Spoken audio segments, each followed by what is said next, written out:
In this video, I want to give an overview of how the war is going in Ukraine. Quite a few things have happened, so I think it's time for an update. I got a lot of positive feedback on my last video where I focused on just giving an overview of how the war is going. So here is a new video where I will try to make a quick tour across the front lines. And just as last time, I am going to use the maps from the Institute for the Study of War. Let's start with the border area to Belarus. There is still a threat that Belarus might engage in the war and launch an attack from the north. As I said in my last video, I am skeptical that this is going to happen, but it is tying up a lot of Ukrainian soldiers in the northern part of the country. The Belarusian leader, Alexander Lukashenko, is making some quite dramatic statements that make it sound as if a Belarusian attack is just around the corner.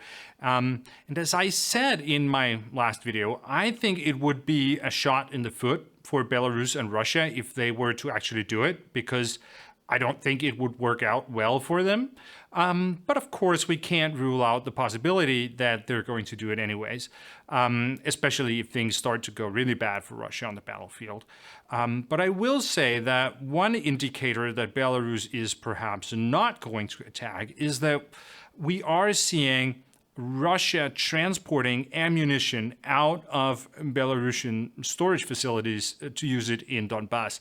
So it seems that Belarus is giving away much of their ammunition to Russia, and that doesn't seem like the kind of thing you do if you were about to launch a major war against a strong opponent. Okay, moving on to the Sumy region, where there is a border between Russia and Ukraine. Here's also quite a bit of shelling across the border. It does not seem that there is going to be sort of major fighting anytime soon, but it would also be wrong to say that things are quiet. There is a sort of daily exchange of fire. And then we get to the Kharkiv region. Things haven't changed much over the last 3 weeks since my last update. There is active fighting, and it bounces back and forth, but there have been no major changes. Ukraine would like to push the Russians back all the way to the international border, and then they would also like to push east so they can threaten the supply lines that run from Belgorod and down toward Donbass. And the Russians want to prevent them from doing that, and then they would like to push the other way so they can get closer to Kharkiv and can threaten that city. But it doesn't seem that either side has made this area sort of a top priority right now. And in the bigger picture, the front lines aren't moving that much. Then we get to Donbass. This is the area where there is the most intensive fighting. And since my last video, there have been some quite significant developments. Russia took control over the city of Lysychansk, which more or less means that they now control the entire Luhansk Oblast. This means that the next goal has to be Donetsk Oblast, and then they will have taken the entirety of Donbass. But that's also going to be an enormous task. They currently control about half of Donetsk. The most important cities right now are Slavyansk and Kramatorsk. Russia is attacking these cities from the north, from Izium and Liman. And then they are attempting to break through the Ukrainian defenses further east so they can also attack from that direction. Ukraine has a very strong defensive line that runs from Siversk to Bakhmut before Russia took Lysychansk. That sort of made out that barrier, but now the front line has moved a little closer to Slavyansk.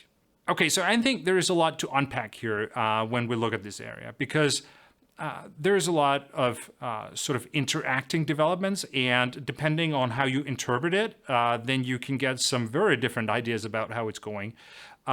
So on the one hand, Russia secured the city of Lysychansk in the beginning of July, so it has been a few weeks. And after that, Russia declared that they were going to take an operational pause before they would start to push on for the next goal. Vladimir Putin himself even said that they were going to take a pause. So what is an operational pause?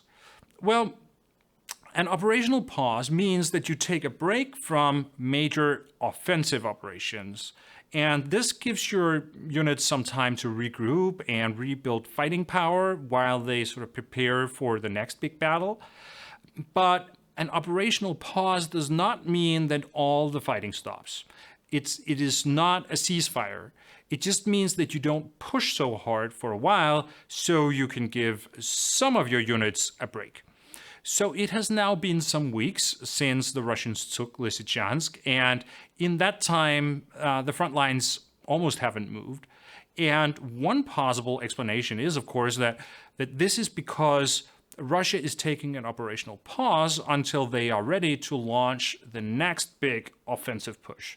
So this is an interpretation that basically says that things are going pretty well for the Russians and that after the pause, they're going to continue to take more territory. But it's also possible to look at the situation in a different way, where the perspectives for Russia look pretty bad. First, I'd mention that you don't take an operational pause unless you really need it. If you have momentum on the battlefield and things are moving your way, then you would generally want to keep moving so you don't lose that momentum. Because if you take a pause, then you're also giving your opponent a pause, and they may actually get more out of it than yourself. So the fact that Russia is talking about an operational pause shows that things are hard for them.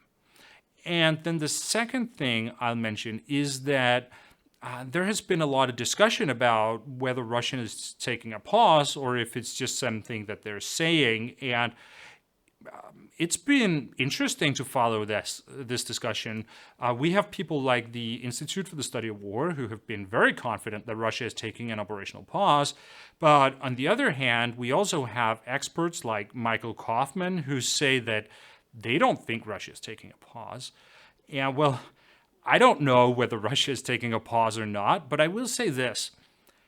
If people can't see the difference between you working and you taking a break, then that says something about your sort of general pace of work.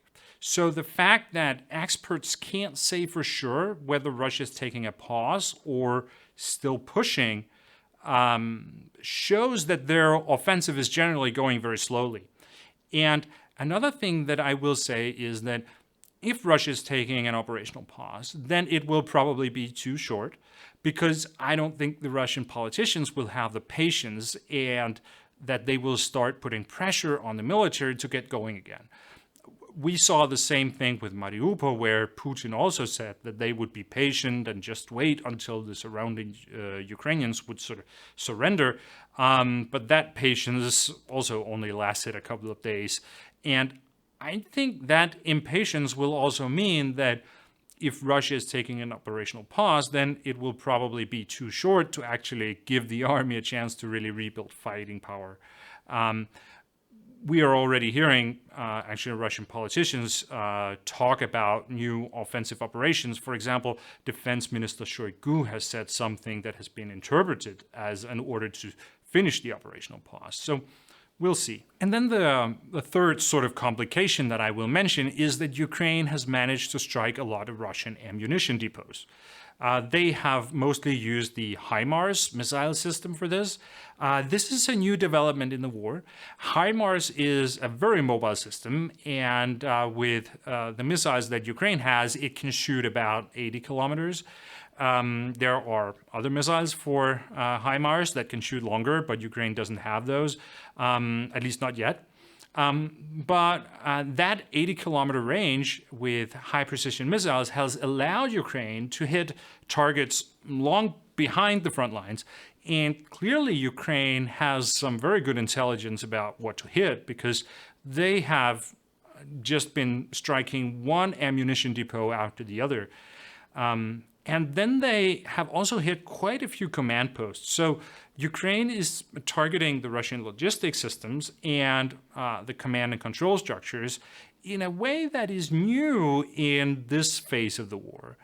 And the big question is how hard this will hit the Russian ability to fight. Because these two things, logistics and C2, are the exact same things that were huge problems for Russia in the first month of the invasion. And they were are a large part of the explanation of why Russia eventually had to give up the fight in the northern part of Ukraine. So it's a very sore spot for Russia, and we don't know how hard it's going to influence Russia's ability to fight in Donbass, that Ukraine now has this capability. And of course, HIMARS is not going to make the Russian campaign collapse, but that's also not necessary.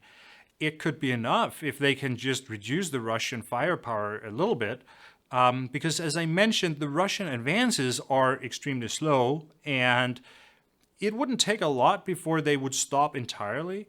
So, for example, Russia has so far in the war been dependent on using a lot of artillery fire, and this has been their big advantage, and it's just really ridiculous how many artillery rounds they shoot every day.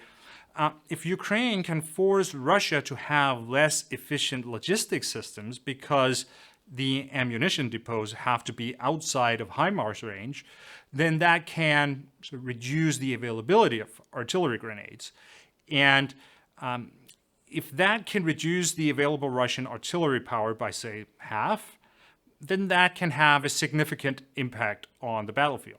So all in all, it's also possible to interpret things in a way that would suggest that it's going to be hard for Russia to get momentum, and that Ukraine has a good chance of stalling their progress in Donbass. Then we move on to the southern sector. Here, Ukraine is still conducting small attacks and gaining some territory, and Russia is allocating more and more resources to the defense of the Kherson region. Ukraine has announced that they will launch a major offensive in the south in the coming months. And they say that they have achieved their goal of reaching 1 million soldiers under arms, and that they're going to use that to start a counteroffensive in this area. That's a pretty dramatic statement, so it's understandable that Russia is devoting more resources to defending this area. So it's interesting that Ukraine is not using all the resources to defending Donbass. I think we should understand the Ukrainian strategy such that for the time being, they are happy to just stall the Russians in Donbass, and that the area where they want to push the Russians back is especially around Kherson. Because this makes sense for a couple of reasons. The Kherson area is the only occupied territory that Russia has west of the Dnipro River, and that means that this is a long-term threat that Russia can basically use to start a new war or a new offensive campaign down the line. But it also means that the area would be pretty easy to defend for Ukraine if they were to throw the Russians out, because the river gives some protection.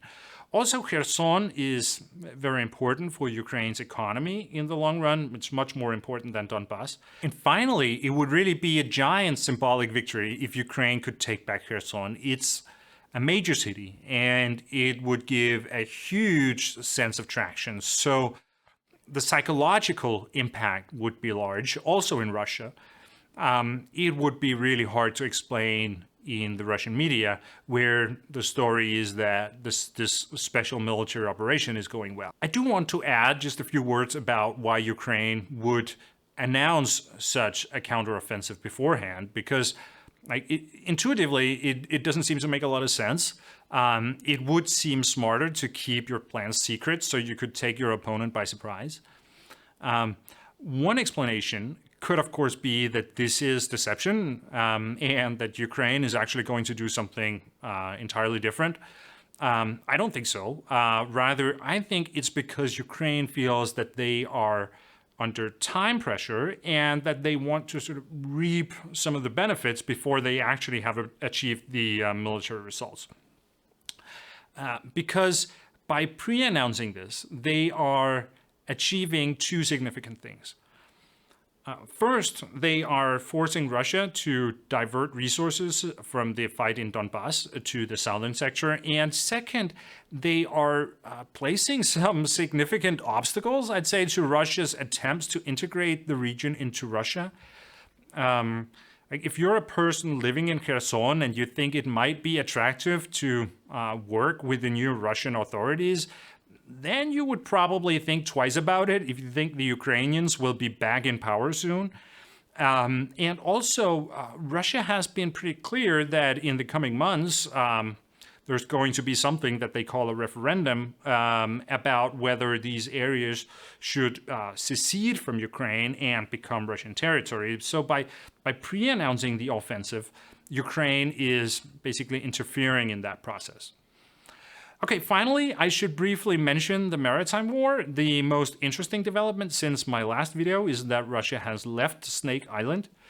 This is a significant maritime victory for Ukraine, and I guess it shows the importance of ground-based missile systems in modern naval warfare. So Snake Island is back on Ukrainian hands, and that might be important for the control of this maritime space in the long run. Okay, so in the big picture, the war is in a phase right now where we are sort of waiting for two pre-announced offensives. Russia says that they are preparing a new big offensive in Donbass, and Ukraine says that they are preparing a large counteroffensive in the south. So potentially a lot of developments are waiting just around the corner, but how things will develop is hard to predict because we don't know for sure how strong these two sides are, sort of relative to each other at this point in the war. So it could be that one side will have success and the other will fail, but it could also be that both sides will have success with their offensives. And so that would change the map dramatically. And it could also be that neither side will have any success and then the map will just look the same. We will just have to wait and see. Okay, with that, I'll end it here. This was supposed to be a quick overview, but it turned into a much longer video. I think there just was a lot to talk about, but thank you so much for watching, and I will see you again next time.